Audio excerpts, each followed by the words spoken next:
Okay, so here we are on the January turn, and the truce has just started, and we run into a bit of a discrepancy. The Swedes must leave Finland, must leave Russian territory as rapidly as possible, but they do not have an operation, so they can't move. I'm gonna make this a special circumstance where they're allowed to run as fast as they can to get, say, to Friedrichshain or wherever. Using that. And I would assume that they can travel through enemy hexes. There's a truce underway. They can get out as quickly as possible. Again, that's adding to the rules, but I don't see any reason to really interfere with those situations. Now, after 3 movement impulses and the loss of their guard cav, which I don't think is replaceable, even though it is a Finnish unit, I think all guards are irreplaceable units. I know the V's are irreplaceable. They're considered the standing army. We got the Swedes back into Swedish Finland. They didn't make it down to Friedrichshain because this was a shorter route. So, well, there they are. And not in a happy place, but you know, they can survive the winter. As I mentioned, they're not gonna, first of all, they can't take more losses. They only have 1 strength point in this stack left, a strength point of, oh, dragoons. Oh man, I could have kept that guard. Unfortunately, it's irreplaceable, which means it can't grow in quality either, so I might as well lose it. The dragoons at least can go back up to a B. On the other hand, guard cavalry is good. Yeah, we'll lose this. Now, I could have converted this as a dual purpose unit and saved that cav. I think I would have done that, actually. I think. It's hard to tell because I don't know when you can convert things. Do they come back at full strength then? No, probably not. So he's probably got a D under him if he comes back, and you just start having to keep track of all this stuff. That means the guard cav was perfectly fine marching back, and he took 3 losses or something, I don't know. We'll leave him up there at C quality, but he can never improve. That's a damaged guard cav unit then. Alright, for the 4th movement phase, nothing's going to happen at all whatsoever. Whatever this is, I inactivated it last turn. I don't want to pay for that this turn. All right, and now we go to the administrative side of things for them. Okay, so now we're in the kind of interesting situation, rolling for Fleet Admiral being sacked. The Russians succeeded in rolling a 9. There's modifiers to this if you're doing poorly. Nobody did poorly. Nobody lost prestige, but he still didn't impress people, and you could impress people too much. A 9 is always a failure here. And here comes one of the interesting rules in the game that's not terribly well defined. What happens to him when he's sacked? Does he just go back to the pool? Well, if he's there, he's the highest ranking admiral, and that causes problems. So I'm removing him from the game. It's the only thing I can think of doing that actually works, which is a shame because he's a good commander. But here's the problem. If I remove him, he no longer has, Jesus, I don't know. He no longer has this, he's a good admiral, and he can't serve in that role if he's the fleet admiral. Now, this is the kind of crap I can't get in here. They're involuntarily relieved.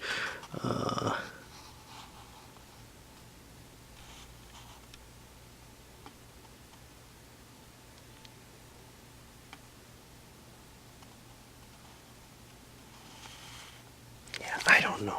I gotta look at the leadership rules again to see if I understand this. And this is what really kills me in this game. I gotta keep looking everything up. I got the same problem with, you know, some of the Azure Wish stuff. The scope of those games was enough to drive me on to the point where I knew them well enough, where I internalized procedures, even if they're not the correct ones, well enough that I could just play it. That hasn't happened here, and I don't think it will. I don't think I think this game is too much die rolling on charts and too little, you know, some sort of grand view of what's going on in my head. Of course, I'm not, you know, attracted to the operational side of things as much as I am to that grand strategic. So, oh, from what I can see, the only time auto promotion happens is when you're drawn for a post, when somebody new comes in as a reinforcement. If he outranks anybody on the board, that person gets sacked and he takes over that person's command, whatever it is. Now, what about this fleet commander here? Well, let's see.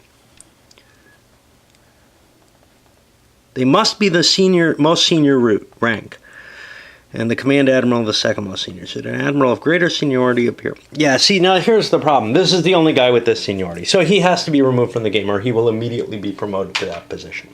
So now I have to find the best rank. And I have vice admirals and rear admirals. Damned if I remember which is which. I'm not a naval guy, right? Vice admirals are senior to rear admirals. Okay, so we get one of these guys at random. And I'm running out of admirals already. Although this guy does have a commodore on his back, which could be useful to me if I so desire to have a commodore. So odd, even, they're about the same. All right, so my fleet admiral has become much, much worse. That's life. And I think that's about it for this turn. We are going to be flowing through them rather quickly, what with peace, winter, and all kinds of other fun things. And yeah, we had frost again instead. We didn't get snow yet. Okay, on. I want to speak a little bit because that sacking points out one of the dichotomies in this game, one of the inconsistencies, as it were. Not dichotomies, but the game portrays, both games, portray you as someone seeking glory. Presumably, you're the commander-in-chief on that particular map. In this case, Lacey would be the Russians, the Swede, whose name I can't pronounce, would be the Swedish one. Over here, it would be the fleet admiral. Presumably, that's who you are. You're seeking glory. There's no other way to describe who you are. This is not a game where you're running the government. Yet, the person you're presumably being, the person whom you're collecting prestige as, can be sacked. That doesn't reset this prestige. It doesn't lose you the game. It's not over at that point. It's just, yep, you're gone. Now you're someone else in that same role or something like that. I don't know.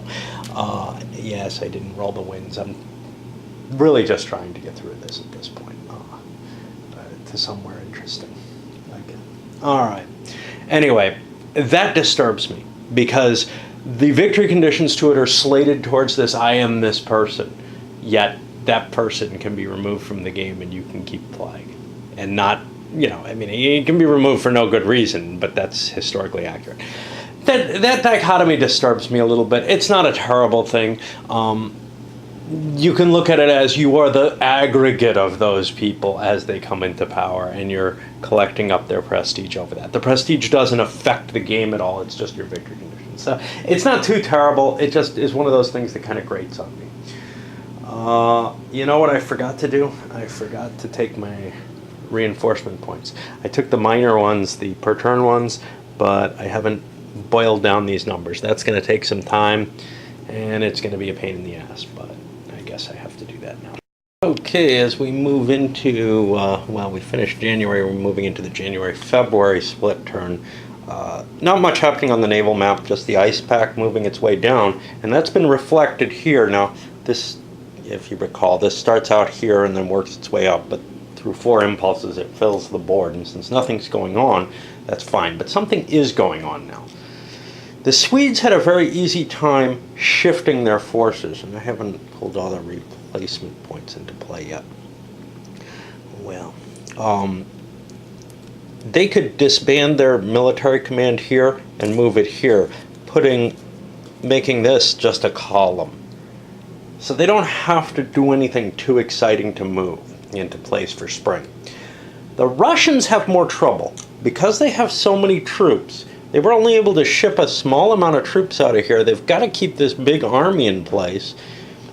And they have no real way of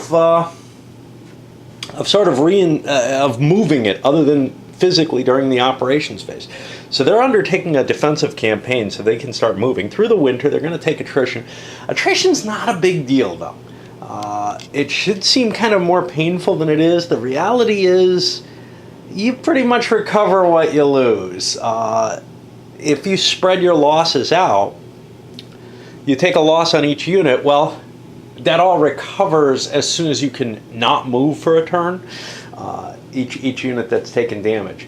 And then you've actually got this extra stockpile at the end of the quarter of points that allows you to rebuild your whole army. The only problem comes when you've actually lost units, because they're not recovering each turn that they sit still. So they're sitting off the map, and you have to use a point to put them into play again to start recovering them, and you can actually throw more recovery points into them. Anyway, what it comes down to is both armies are on their way towards full recovery, whatever that means.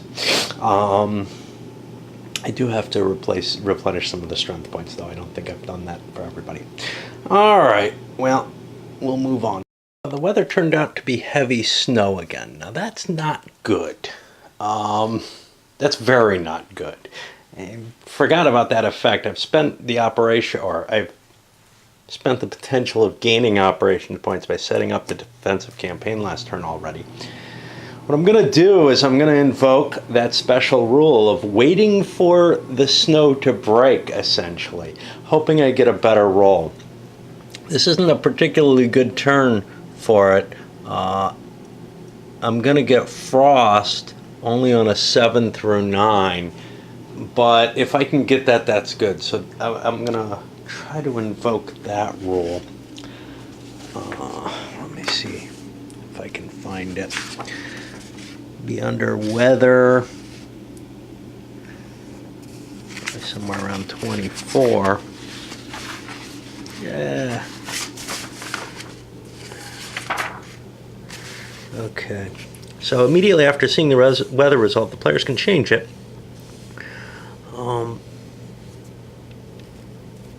Requires an expenditure of 1 unassigned operations point in order to re-roll the dice. And I'll do that. That's what I thought it did. And maybe I'll get that 7 through 9. If not, I'm going to have a painful trip over these roads because they don't count with the snow. And shit. I got snow again. Well, I'm going to do it and take my slow walk through the snow because I've already committed to the defensive operation. That is as much of a cost as anything else, probably.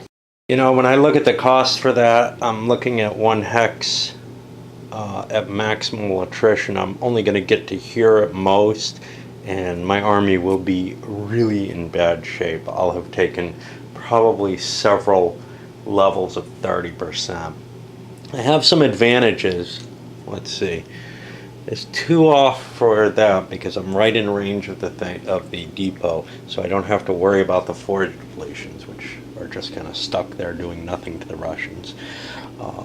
1 off for the army, that makes it -3. Friendly territory -4, -5.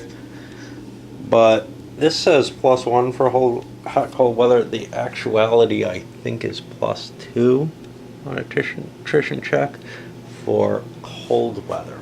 So, I don't remember what I was at. 1, 2, 3, 4, 5. That puts me down to -3. But it would be +8 here. So that's +5 on the table now.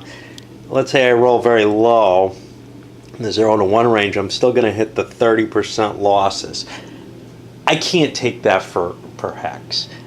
I'm just not going to move and write this turn off. Maybe I'll get lucky next turn. I'll keep that defensive campaign open.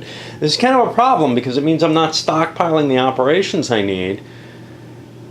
It might be better to just chill out over the winter and stockpile operations points and then move up when the good weather hits. The problem with that, of course, is that gives the Swedes a chance to move forward. I got to make that decision during the administrative phase, which will be. And moving into the February-March turn, I've decided, looking at this, hey, the weather's just, I've only got a 3 chance on this one, only a couple on this one. This gets ugly. I'm just going to stock up and stay in winter quarters. I'm in a hurry, in a sense, to get things done over here. But, I'm winning the game in terms of I have the prestige right now. Sure, the Swedes could take back a town and that would get them prestige. But I don't necessarily, this is the weird thing with the victory conditions in this, I don't necessarily have to do amazingly well. And that won't necessarily, if I sweep Finland as was historically done, do me better in terms of my victory positioning. What does me well is to defeat that Swedish army. So in particular, hey, if I'm able to get a big army up here, they may run away, and then there's no glory for me whatsoever. Then I'm just marching up and heading up this way and up here, and well, I may do better by letting the Swedes build up their forces. Weird thought processes in this game. Anyway, I forgot to make a roll to see if the peace ends, though. We're at 1, 2, 3 turns after the truce. Not quite, but it's getting close. That die roll is likely to cause the truce to end come springtime. We pass into the March-April turn. Again, nothing happening. The war did not start. Sounds like springtime, but that's not a pleasant time in this area of the world. If we look at the ice table, we're still looking at likely the ice is going to remain. This was February, March. I may have rolled on the wrong table there. We're not likely to see a melting in most of these ports. And let's see. Over here, chances are very high we're going to see very bad weather here. Either snow or mud. Neither of which we particularly want to deal with. Mud is particularly bad because that causes all the rivers to flood the first mud of the spring, which makes the world kind of ugly. So there's kind of no reason to commit to a campaign at this point. Swedes still not releasing their huge army they have gathered in Stockholm. I've only been able to move 1 unit so far all game over there. And, well, we'll see where we go here. Let's see. Looks like this video is pretty close to done, so I'm going to call it here. And, we got a whole quarter in on it, right?